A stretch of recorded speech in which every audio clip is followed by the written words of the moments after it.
My pleasure. First of all, how you feeling? How you holding up? Everything okay?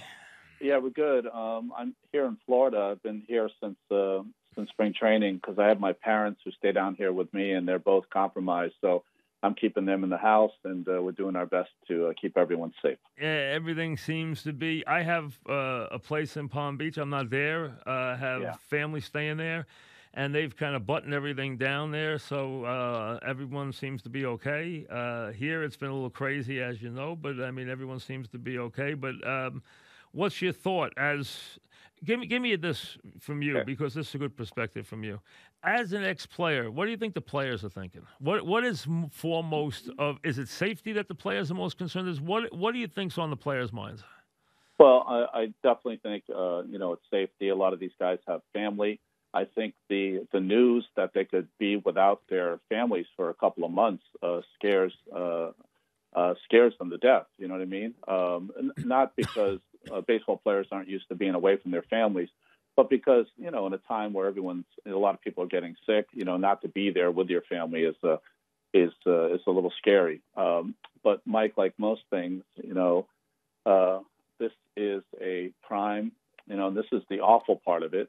This is your prime time to earn your money. This is a lot of money on the line, and when push comes to shove, there's going to be a vote on this. And we've seen that it was done in the NFL many years ago, and the vote was very, very close. But at the end of the day, it's going to be a vote on whether you collect your maximum paycheck or not.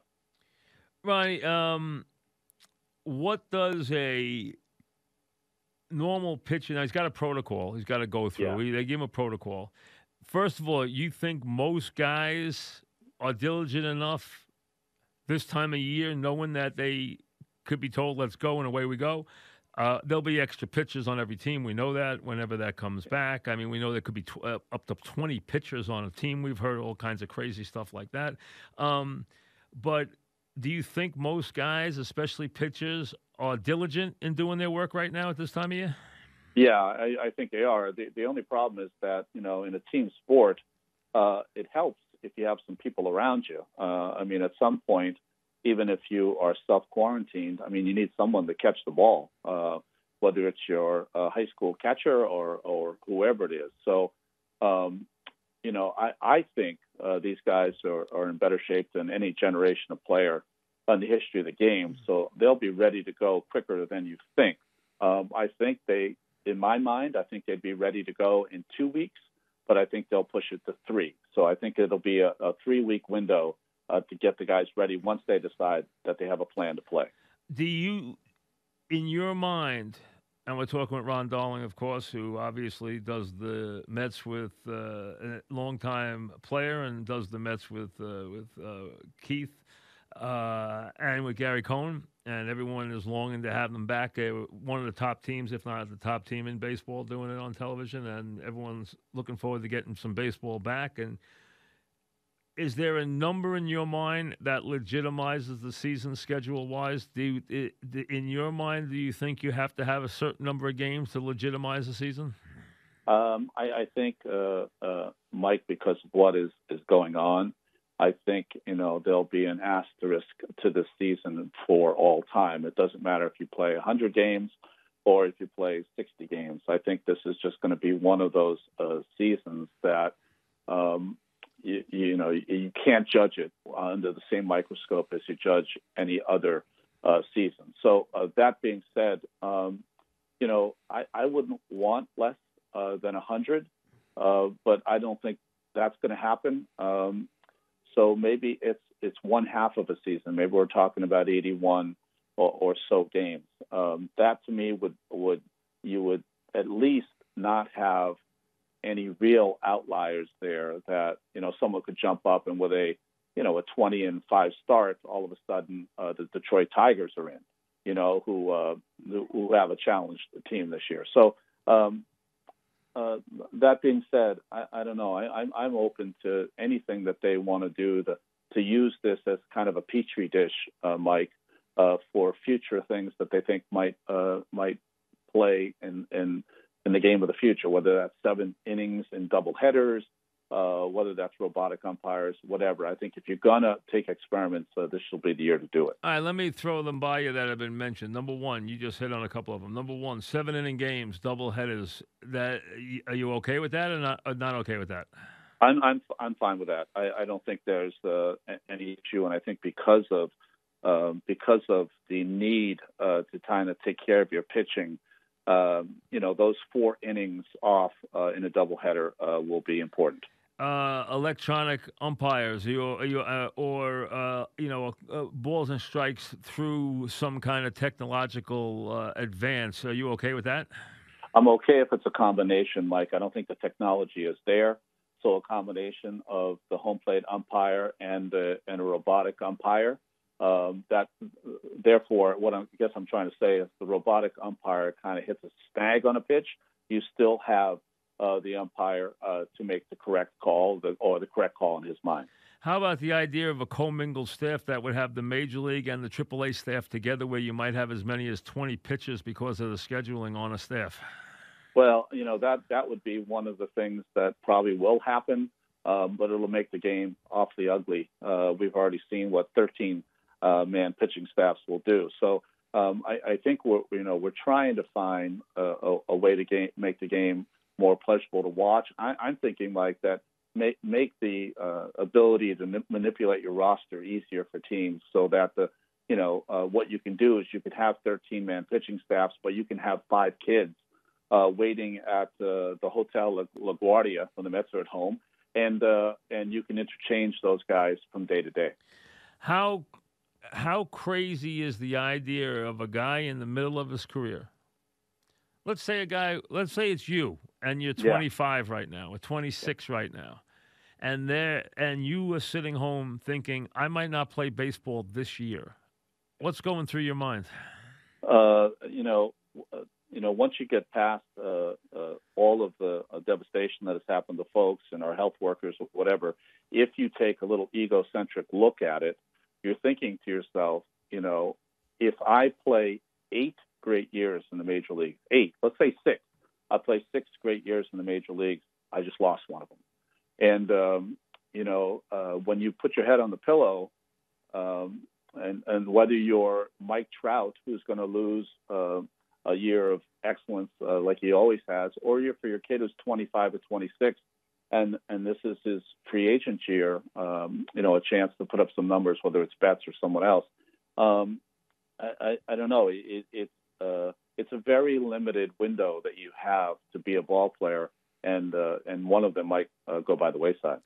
Do you think the economics plays? Do you think the player's career, in terms of how he looks at performance, plays a bigger part, or do you think the economics plays a bigger part?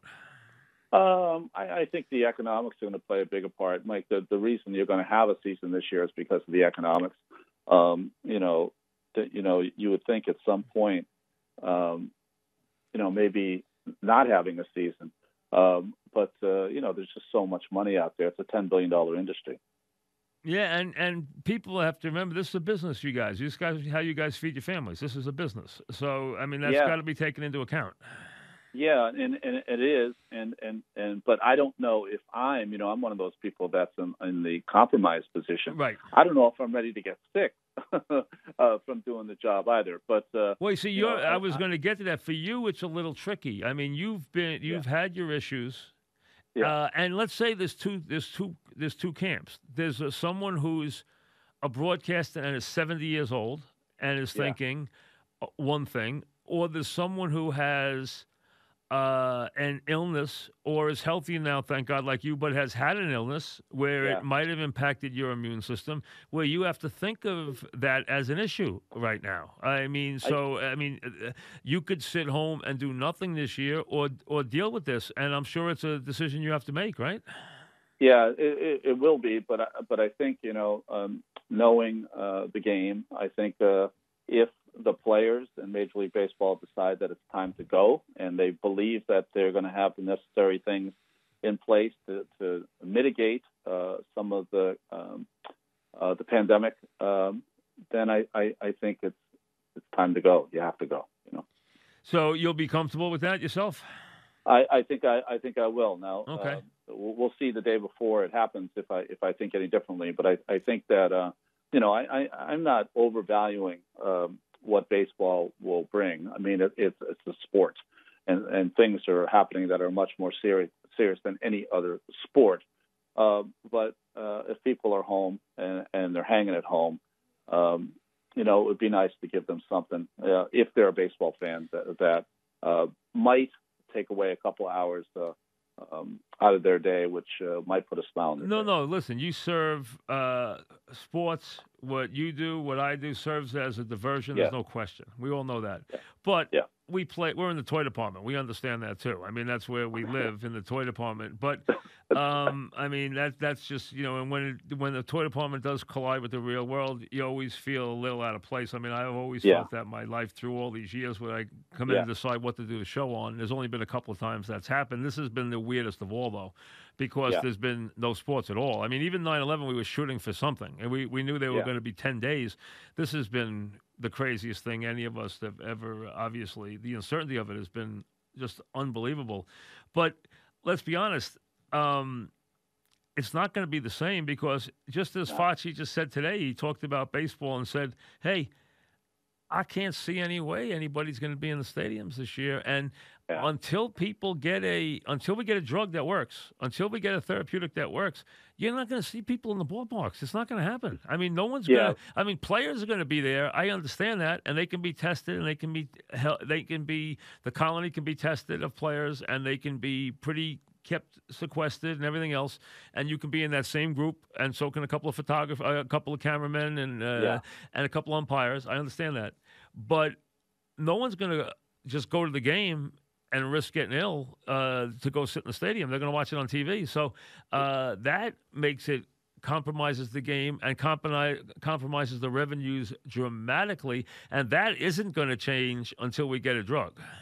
That's right, and those revenues are gone. For owners, it's about 40%. Yes, for baseball they're big. Football, it's a lot of money. Football's $9 million. It's billions and billions of dollars. I could do the math. It's a lot. It's $7-8 billion before they ever sell a ticket. That's not the case for baseball. No, but what baseball has is that it's each and every night. So people can decide what game they want to go to. But 16 million people going through the turnstiles and the secondary and tertiary revenue streams, parking and hot dogs and beers, that's a lot of money. Yeah, I mean, if it was only hot dog and beers, now it's fancy sandwiches and whatever. But, and parking, that's $40 a night. It's just it's mind blowing when you think about the money that'll be lost. And I think, where this comes in again, when we're talking about no one's going to be at the ballparks, and I think that's the truest statement of all, is that no one will be at the ballparks this year. But then TV is going to serve a role, a big role, and that is, people who can't go to the ball games, they are going to be hunkered down to watch their team in the most surreal sense. I mean, I can't even imagine doing a game without any crowd noise. But can you imagine being a player? And I mean, going back to Little League time when maybe your parents and someone else's parents were at the game, and that's about it. No, I can't imagine what it would feel like for the player to be in an empty. Now the ballparks won't be as big, but I can't imagine what it would feel like. I guess it would feel like playing a scrimmage. I guess, right? Just like playing one of those spring training scrimmage games. It'll feel like that. Except every game is going to be more important than any game they've ever played because of the shortened season. I'm just thinking, just the aesthetics of the game. You're going to hear a foul ball, and it's going to be rattling around the stands like the movie The Natural. Yeah, it's just going to be surreal. It will be. I mean, I'm sure there's a game you can remember in your life that you played some late September in front of 100 people somewhere or 1,000 people somewhere on a cool night. It was a school night and it's late in the season and there's you're in Cleveland or you're in Tampa and you're somewhere or Oakland and there's 500 people or 1,000 people in there. It's going to be like that every night, though. I remember when I first got to Oakland, they were in a pennant race in '91 and I just left the Mets, and I got to the ballpark, and they were, I think, a half game behind Minnesota, and there were 12,000 people in the stands. I was like, "What is this? What is going on?" But it's a little different out there. I said baseball has been through this before. It's called Tampa, but so I mean, those guys have been through it. We're talking with Ron Darling. I had Bobby Valentine on, and he said 3 weeks. He thought the team would be realistically ready. You said 2, pushing it. 3 is more realistic, though, right? Yeah. I think three is the number. I'm thinking that just from the logistics, I think for a manager to be with his ball club, to see who he has. Now, you have to remember, you're going to have to evaluate players as they come in. Some are going to be primed and ready to go, and some you're going to look at and say, how many Twinkies have you had in the last 2 months? Good point. There's going to be a new evaluation of each and every player to see where he's at. Some are going to be tip top and ready to go, and there'll be a few, like any industry, that will not be. Comment on this, Ron. I asked Bobby what he would be most concerned about as a manager, and he said, you start in February, and what you try to do as you work towards opening day is have the group build up a trust for each other. You don't have time to do that now. He said guys start to build, relationships. They trust each other. They get used to each other. How much of that dynamic, how important is that to a ball club? Well, I think it's very important. I've also, and you've been around teams that didn't like each other very much, and they could be great too. Yeah, good ones too. If they're talented, pretty good ones. I know a couple that were that hated each other and they were good. They were really good. Yeah. Yeah, but I think that's the minority, as opposed to the majority of teams that are good have a close knit kind of team that really believes in each other. I don't know, like if I were a manager, Mike, and we came back in the end of May and we're going to have games by June 15th, I don't know. I might call in a leader of the Navy SEALs, or what do they do when they find out that they've got to be ready to go in 2 weeks someplace across the globe? I don't know. I would try every little thing that I could. I know what concerns Bobby in getting his team ready, but the thing that's going to concern me, Mike, is conditioning, injuries. Yeah, the injury is going to be the problem. We're going to see guys that are going to go down with injuries that have never had injuries before, just because of how different it's going to be. They've never experienced it. And if you're a star pitcher, will it change anything? Will you feel you can get on your program? Like, now listen, you were a star pitcher, or we can take it to the DeGrom level. I mean, you want to feel a certain thing before you hit the opening bell. You want to feel that you put a foundation in, that you're where you want to be. How long does it take a DeGrom to feel that way? Will he need a couple of weeks of the regular season to feel that way now? Yeah, I think that what you'll have in the beginning of the season is about a 90 pitch count, which is a 5 to 6 innings, but never pushing them past that, because I just think because of the unknown. Can you imagine pushing on opening day Jacob DeGrom to 105 pitches, and the next thing you know, he hurts his arm? I mean, no manager wants to do that. So I think you're going to see your star pitchers for at least the first 2 weeks or first 3 starts at 90 pitches, but then they're going to really have to let them go, Mike, because at some point you're talking about an abbreviated season. So do you want to win this thing? Do you want to get in the postseason? If you want to get in the postseason, you got to have your best players play the most innings.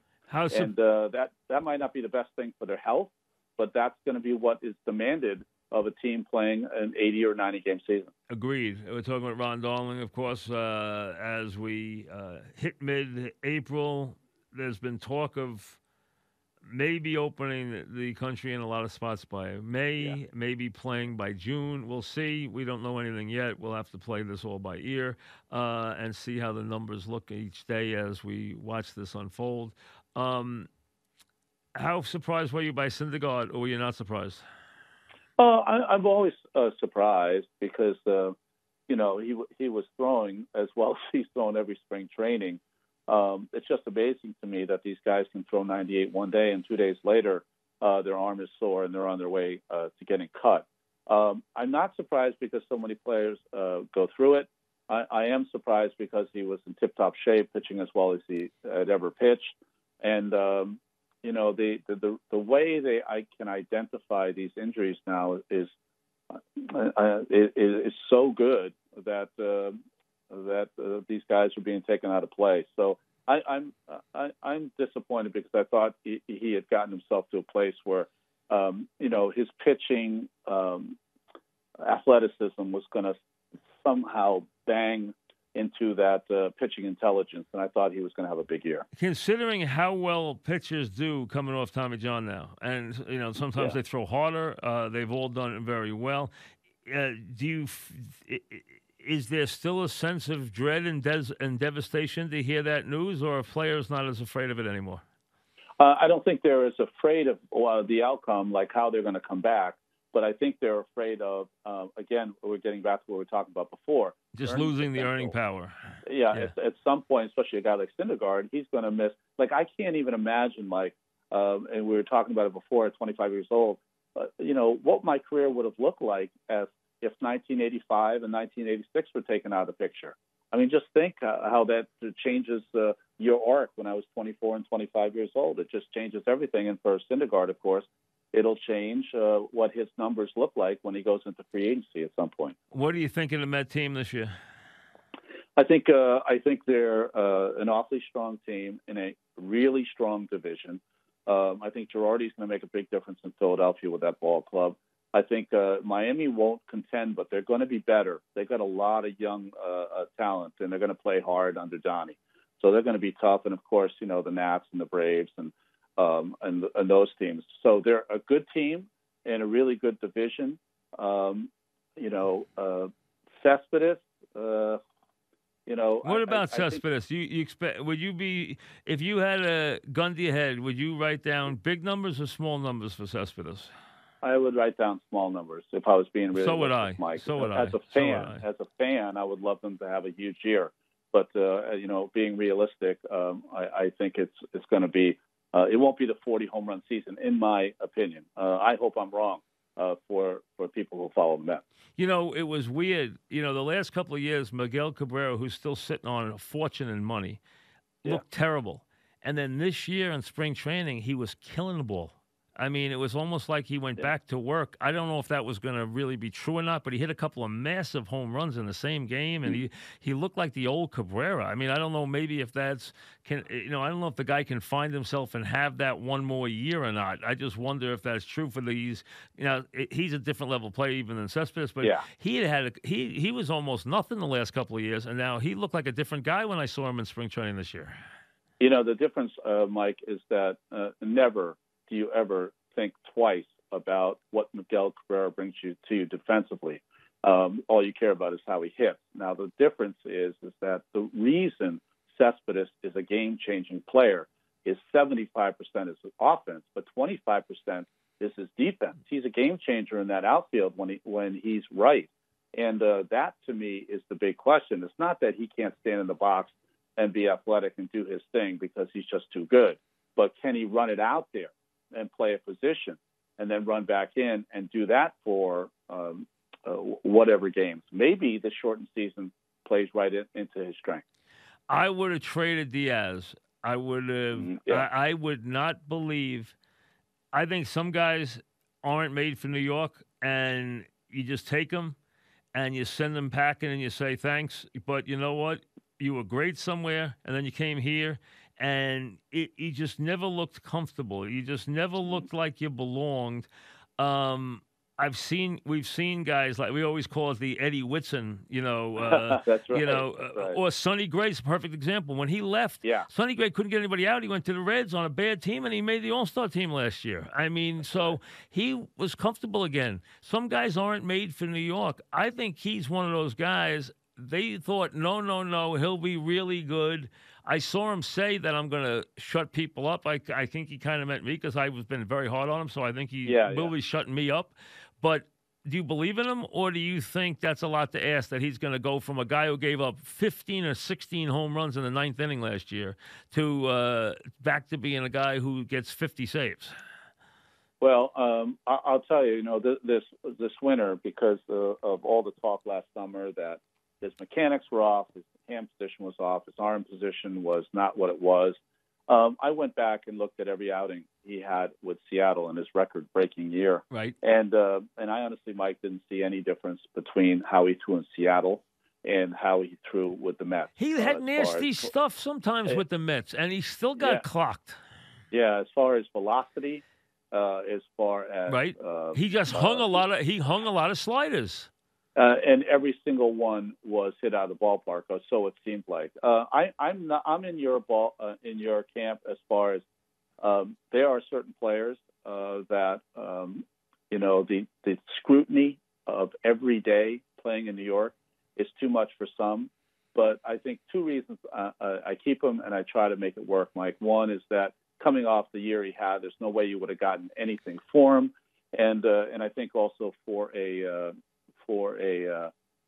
everyone deserves a second chance, and I think the second year you'll see. But I just think the most important is that you wouldn't have got anything for him, and that's hard to take when you've traded. Hopefully, I pronounced his name right. The young kid Kalenic over to Seattle, who could be a future superstar. I think it makes you sit on him for another year. But chances, I think, could be the key Met to the whole season. I really believe that. I really. Plus, the key is, what would you write down? This is also fascinating, Ronnie. I think this is like one of the. I think of all the guys in baseball, this would be the most fun guy to do this with right now. What will Pete Alonso's stats be this year? Yeah, I mean, he's not going to hit 50 home runs. We know that, okay? He's also, odds are, okay? Historically, the odds are very small. He's also going to get a ton of walks. We know that, okay? Yeah. So, and he's going to have to hit a lot of bad pitches. He's going to have to hit a lot of bad breaking balls or, change of paces or whatever. They're not going to challenge him for a while. They're going to make him hit bad stuff. Listen, if he was 35-100 to back up last year, that'd be a great year. A great year. What would be a fair? What would you write down in this year after what you watched day in, day out last year? Yeah, no, I think you hit it right on the nose, Mike. 35 plus, 100 plus is pitchers just kept challenging him last year, almost like we can't believe it. At some point he's going to go into a slump, and he never did. I think that's exactly true. They threw the ball in his wheelhouse all year. They were like, this guy's not that good, and they kept eating it. They kept eating it all the time. Yeah, they challenged him, and I think that maybe the most important thing that happens to Pete Alonso is his production will be as good as is Conforto a star, Mike? Is Conforto going to take the next step? Because he had a big year last year. It's a good question. He went unnoticed because of Alonso, but very streaky. Very streaky. Will Conforto hit lefties? He hasn't in his career yet, and will he become that next level? If he does, hitting behind Alonso, it could change the pitches Pete sees this year. But it's hard to repeat any of that. You follow golf. How many times do we watch in major championships the guy shoots 65, the next day shoots 75? It's hard to repeat a great round. It's hard to repeat a great year. And a lot of it has to do, I know in 86 I had a good year, 87 I did not. And when you get to a certain year, you want to take it to the next level. And sometimes there isn't a next level. We just saw the passing of one of the great ball players and great gentlemen of all time, Al Kaline. Yep. Imagine hitting 340 when you're 19 years old and never coming close to it again. He never had that kind of season again. He was an all-star player and he was a Hall of Fame player, all of those things. But he never equaled that season that he had as a rookie player, and that sometimes can happen. It's hard to match 53 and over 100 RBIs, but. I'm not saying that Pete can't have as productive a year if he can really handle the strike zone. We're talking about a guy who can walk 125, 130 times. Now, at the same time, I would bet serious money that McNeil has 40 doubles, 25 homers, and hits 325 this year. Yeah, McNeil. I won't even blink. I don't even think it's a blink to say that about that guy. Well, one, he's a hitting savant, and two, because of the nature of the game and the infielders moved around so much, his style of hitting, which no one really has, puts him in a really nice place. The only problem, not problems, no problems, but you just want McNeil will hit 100%. Just has to stay healthy. Got to stay healthy, and I'd like to see them give him a position. I don't think that'll happen because I think he'll spend enough time spelling Cano and playing third base. So I think he'll do both, especially if Cespedes is healthy. If Cespedes is not healthy, maybe he'll find a position. But I think he'll wind up playing a lot of games at different spots. But that guy can just flat hit. I mean, he's going to be – I mean, if he doesn't hit 320, I'll be shocked, absolutely shocked. That's how good I think he is. Yeah, he reminds me of Boggsy. If I'm thinking of people from my that's generation. A high compliment. Yeah. He reminds me a lot of his ability to foul off pitches, to wait till he gets a pitch he can handle. A guy that Boggsy never hit for power, but he could have if he wanted to. He probably could have hit 300 and hit 25 home runs, but he just rather hit 350 or 360. But his bat to hands skill ratio reminds me of Boggs. I'll tell you, he's what we all thought Greg Jeffries was going to be. Yeah. I mean, this guy's really good. This guy, he wasn't supposed to be this good, but he's a legitimate. First time I saw him the first year, I mean, he's a legitimate 300 hitter. That's all there is to it. He's not even a 305 hitter. He's like a 320 hitter. This guy.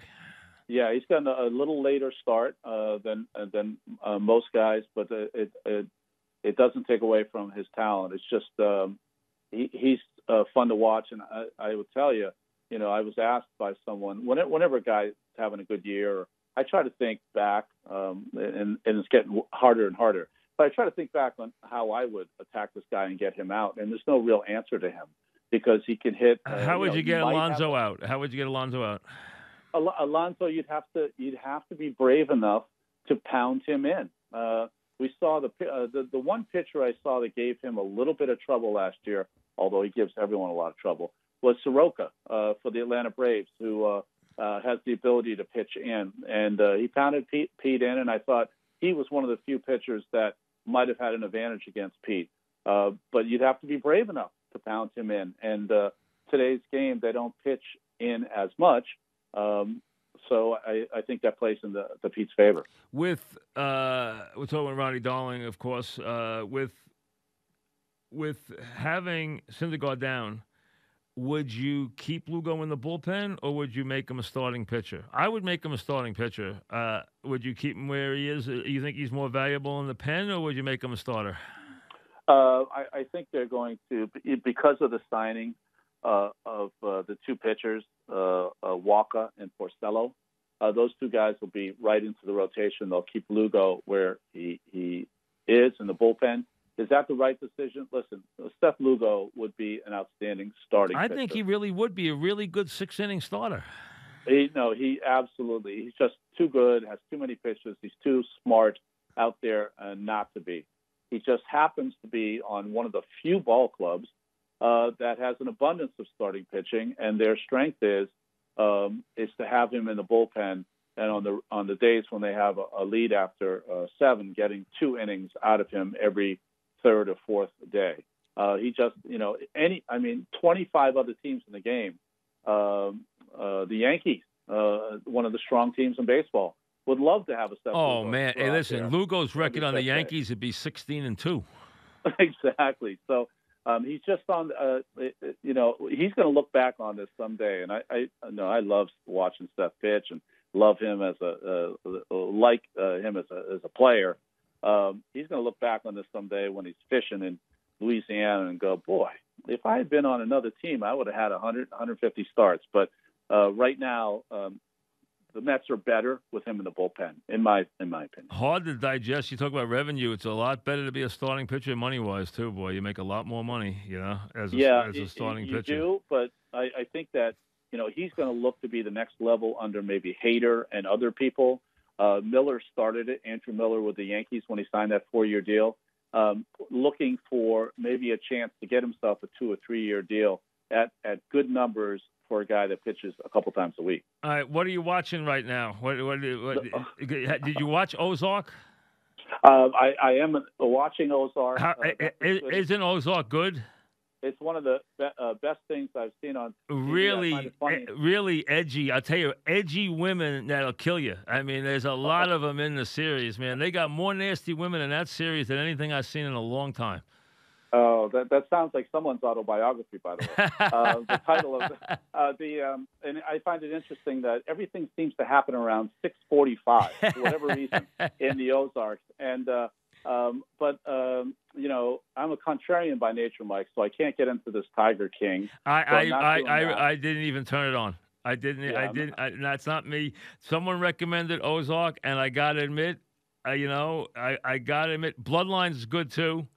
Bloodlines is good. Good. And, I heard someone told me Designated Survivor with Kiefer Sutherland, where the premise is it's good, but you know what? The second year the writing falls off dramatically. Okay. I watched it. The second year falls. It's like watching. It's like watching Homeland now. It's like so bad compared to what it was early on. Like Homeland, they did the last 2 years because they just basically paid her so much money. She did it. But you know what? You need the writing. And it's just not there. Same thing. Same thing. Designated Survivor, the writing fell off, I thought, dramatically. Ozark's writing is so good. It's unbelievable. Well, really, I'll tell you what's good. The All-American is shockingly good. You would think it would be. You would think it wouldn't be because you think it'd be a bunch of people, you know, 20 years old with no clothes on. But I'm telling you, it's pretty good. And you would like it because it's West Coast, it's L.A., it's Crenshaw High, it's the whole thing. Not bad. Wow. Not bad. Well, I feel the same way about Westworld. I thought the writing had gone downhill in the last year, and I was totally into that show. But I think this is next time I come on. This is our show, Mike. I'll do my homework. Yes. And when I come on, we'll review the things that we can find. I just finished the third year Ozark, man. Hold on to your hat. I'm telling you. Okay, I can't wait. That's it. I'm a season behind you. So. All right. See you later, Ron. Thanks for coming on. Appreciate it. Thank you. Thanks, like anytime. Okay. Ron Darling, back after this.